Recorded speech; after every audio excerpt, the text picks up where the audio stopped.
سیاسی میدان کی ہر بڑی خبر سے آگاہ رہنے کے لیے ہمارے چینل آزاد سیاست کو سبسکرائب کریں اور بیل آئیکن کو پریس کریں۔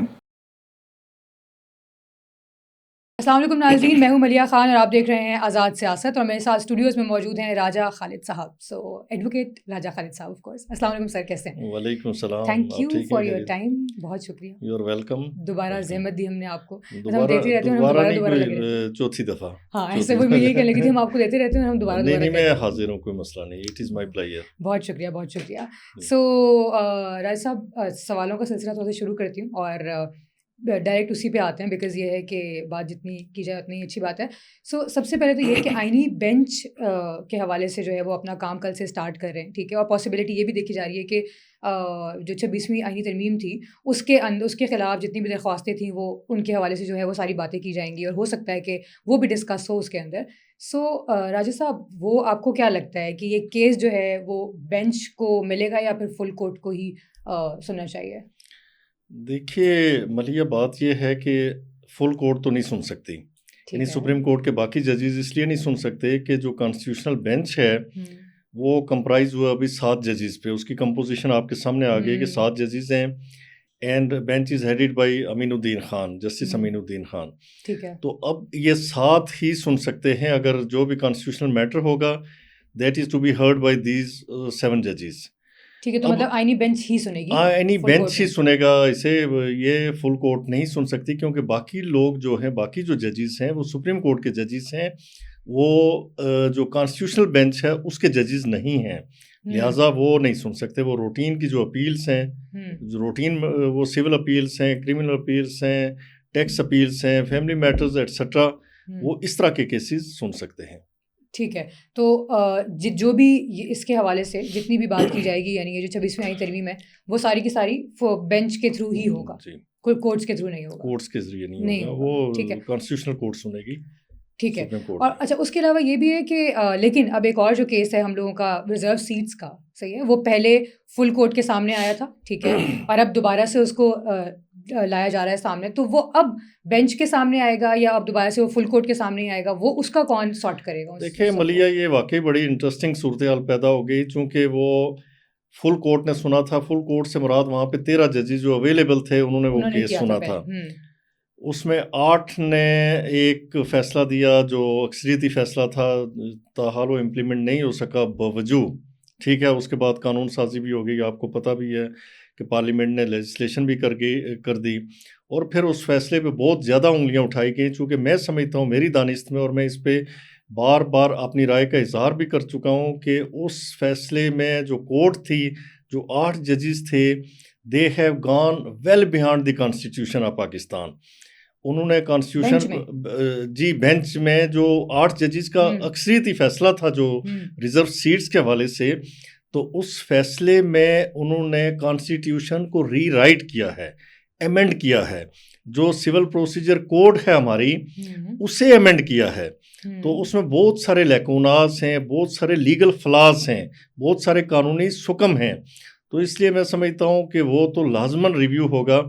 اب سوال یہ پیدا ہوتا ہے کہ 13 رکنی بینچ نے وہ فیصلہ کیا، تو اس میں 8 تو چلیں ایک سائڈ پہ ہو گئے، لیکن 13 رکنی سے اصولاً تو 13 رکنی سے زیادہ بڑا بینچ ہونا چاہیے جو اس کیس کو سنے، اسپیسیفکلی اسی کیس کے لیے، اسی کیس کے حوالے سے۔ لیکن اب جو اس کی کمپوزیشن آئی ہے سامنے، وہ تو ابھی انہوں نے 7 ججز کو تقرر کیا ہے، یا 7 ججز کو یہ ڈیوٹی اسائن کی to be the part of constitutional bench. تو اب میں سمجھتا ہوں کہ جب تک اس میں مزید ججز نہیں آتے اور تعداد انہیں بڑھانی پڑے گی، پھر جا کے تو اس کی سماعت کر سکے گا کانسٹیٹیوشنل بینچ۔ اب سپریم کورٹ کے باقی ججز اسے اس لیے نہیں سن سکتے کہ they are not part of the constitutional bench, وہ سپریم کورٹ کے ججز ہیں، پیرامیٹرز ہی مختلف ہیں۔ اب جو کانسٹیٹیوشنل پٹیشن ہے، یہ کانسٹیٹیوشنل پٹیشن ہوگی، یہ جو اس کا میں یہ 26ویں آئینی ترمیم والی، اسے کانسٹیٹیوشنل بینچ سنے گا۔ یہ جو ریزرو سیٹس کے حوالے سے فیصلہ ہے، اس میں بھی جو کویسچن ہے that pertains to the constitution of Pakistan, اس میں کانسٹیٹیوشن کی کچھ پرووینز ان کی انوالومنٹ ہے، تو لہٰذا اسے بھی کانسٹیٹیوشنل بینچ کو ہی سننا چاہیے۔ تو میرے خیال میں آنے والے دنوں میں اس کا کوئی حل نکالنا پڑے گا.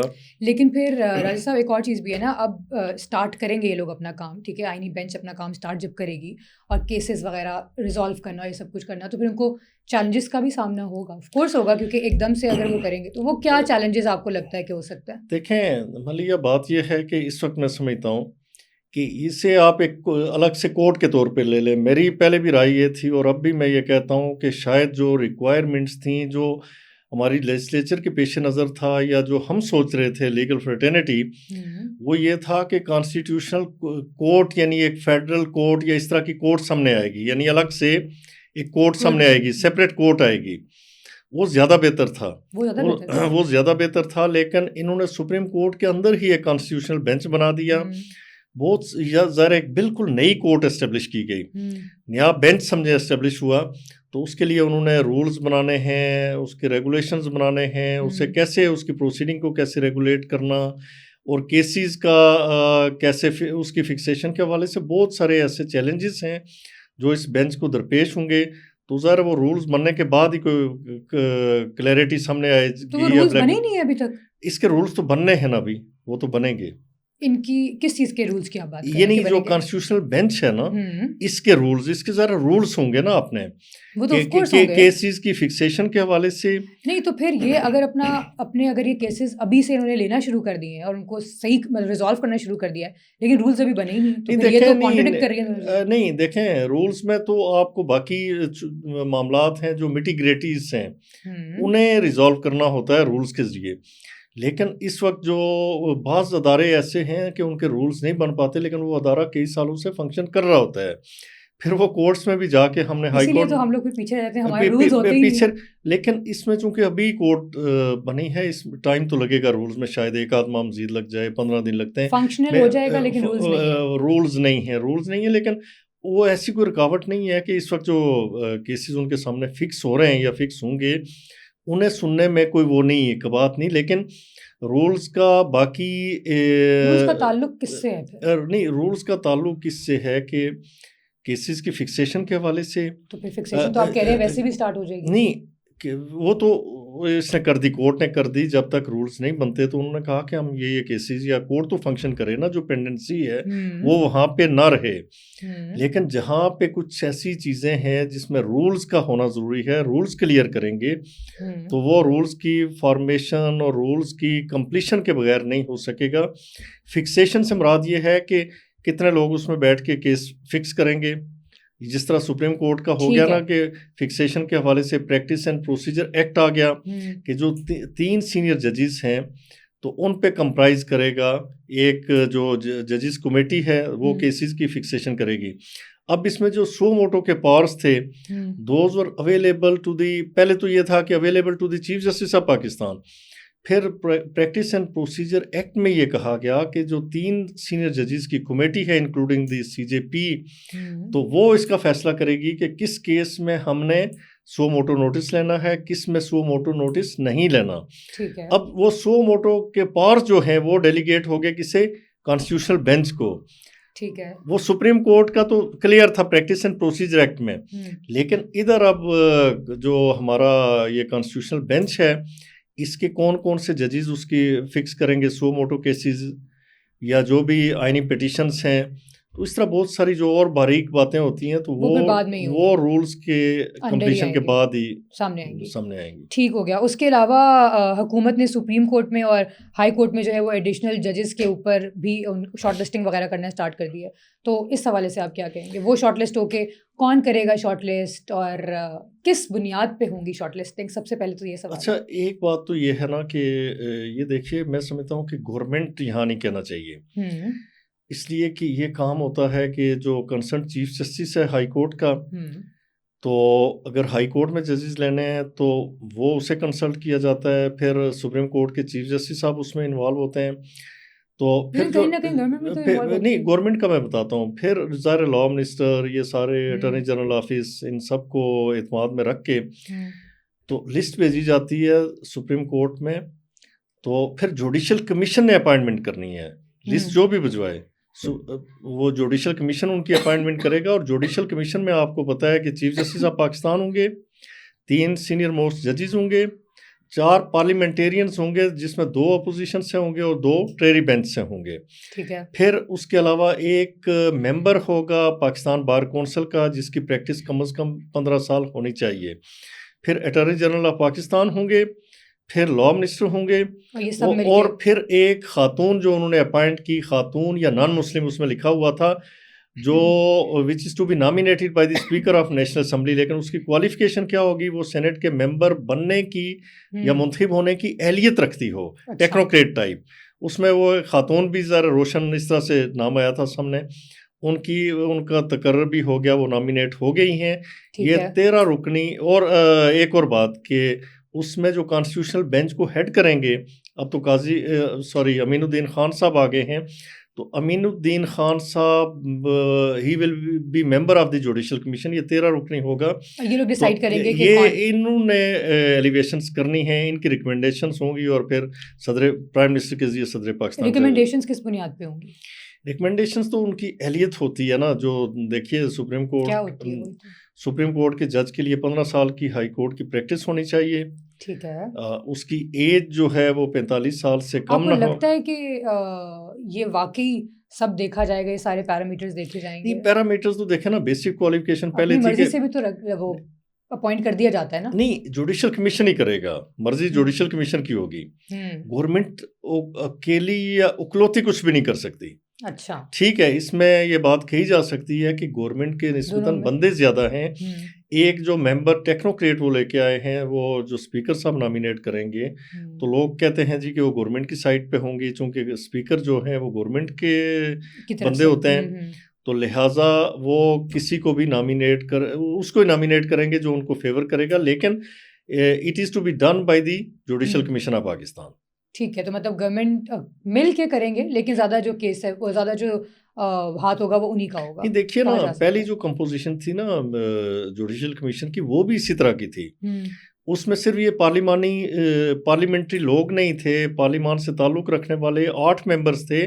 وہ الگ سے پارلیمانی کمیشن تھا، جس سے سپریم کورٹ کے ہی ایک فیصلے نے بالکل ریڈنڈنٹ کر دیا تھا، غیر مؤثر ہو کے رہ گیا تھا. اس کا کام صرف یہ تھا کہ وہ بس اپنا انگوٹھا ہی لگاتے تھے، تو ربر اسٹیمپ بن گیا تھا. تو اب وہ جو 8 ممبرز تھے انہیں 4 پہ لایا گیا، اور وہ 4 داخل کر دیے گئے جوڈیشل کمیشن میں.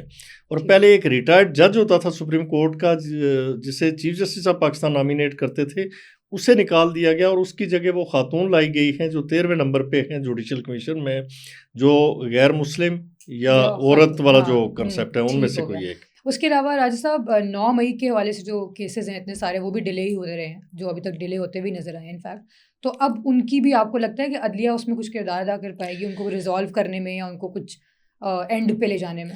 دیکھیں نا، بڑا انفارچونیٹ ہے کہ آپ دیکھیں کہ انگلینڈ کے اندر پچھلے عرصے میں جو رائٹس ہوئے، تو کس طرح ان کی کورٹس نے راتوں کو بھی کام کیا، 24 گھنٹے وہ کام کرتی رہیں.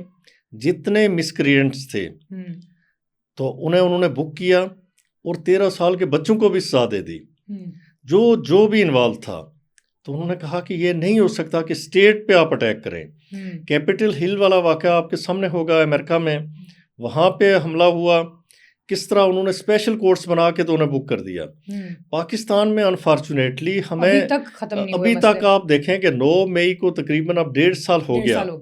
1.5 سال کے باوجود یہ 1.5 سال کمپلیٹ ہو گیا. اس نئی 26ویں ترمیم کا ہی ویٹ کر رہے تھے کہ یہ ہوگی تو پھر باقی چیزیں نہیں. دیکھیے نا، اس میں سپریم کورٹ نے اسٹے کر دیا تھا.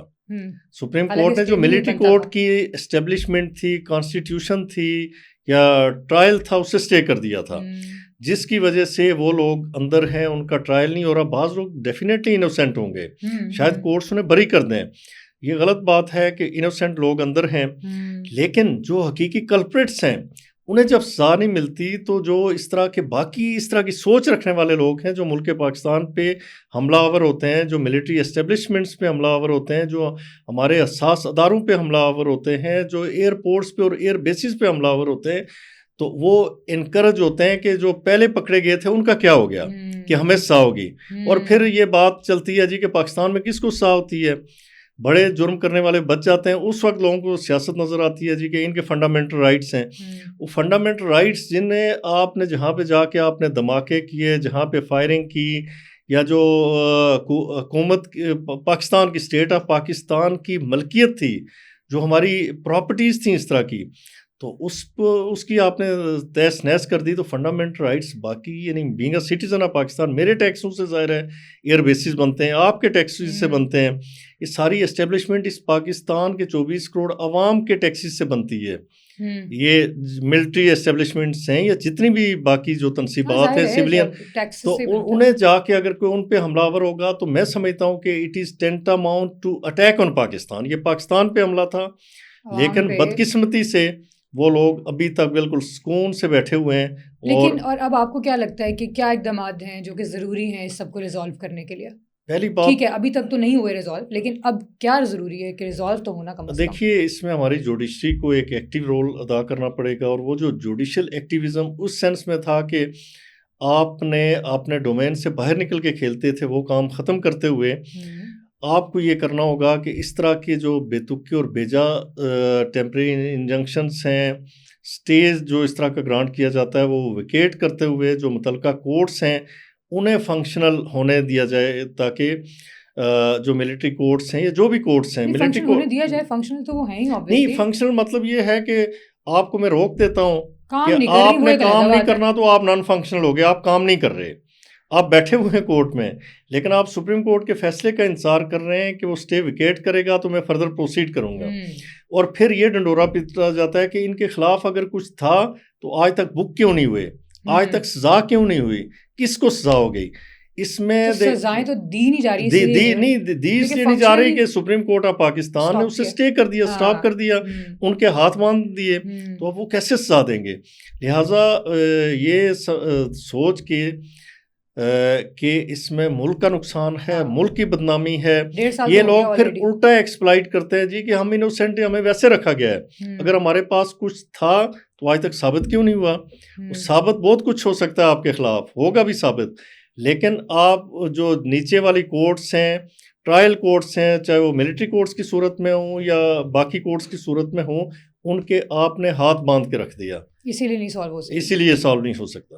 چلیں دیکھتے ہیں کہ اب ظاہر نئی طریقے سے چیزیں شروع ہوں گی، تو اب دیکھتے ہیں کہ کیا کیا کیس ریزالو ہوتا ہے اور کہاں کہاں تک چیزیں جو ہیں وہ پہنچتی ہیں. دیکھیں نا، ایک بات میں عرض کروں کہ ملک کے انٹرسٹ میں ہے. آپ دیکھیں کہ پوری دنیا میں ایسے یہ ہوتا ہے کہ کورٹس دیکھتی ہیں کہ جو ملکی حالات ہیں انہیں پیش نظر رکھتے ہوئے، یہ جو کہا جاتا ہے نا کہ جی ملٹری کورٹس یہ تو جمہوریت کی بیسک اس کے خلاف ہے. پاکستان میں 67 سے آنورڈ، ویسے 52 میں پہلا ٹرائل ہوا تھا، 67 میں باضابطہ امینڈمنٹ کی گئی کہ جو سویلین ہیں اگر آرمی کی تنصیبات پہ حملہ آور ہوں گے تو ان کا ملٹری کورٹ میں ٹرائل ہو سکتا ہے. اور پھر 75 میں ایک بڑا مشہور کیس ہے بریگیڈیئر ایف بی علی کیس، تو اس سے لے کے سپریم کورٹ آج تک فیصلے کرتی آئی اور انڈورس کرتی آئی ملٹری کورٹس کے فیصلوں کو. اور عمران خان صاحب کے دور میں 35 لوگوں کا ملٹری ٹرائل ہوا. ہر دور کے اندر، وہ چاہے سویلین رجیم تھی چاہے ملٹری ڈکٹیٹرشپ تھی، ہر دور کے اندر سویلین کا ملٹری ٹرائل ہوا، جنہوں نے جنہیں ڈیفائن کیا گیا تھا آرمی ایکٹ میں، تو ان کا ٹرائل ہوا، انہیں سزائیں ہوئی ہیں. چلیں اب دیکھتے ہیں کہ کس کو ہوتی ہے، اور جو بیچارے انوسینٹ ہیں ان کا وہ کب ریلیز ہوتے ہیں، اور سارا کچھ صحیح ہوگا. بہت شکریہ صاحب آپ کے وقت کا.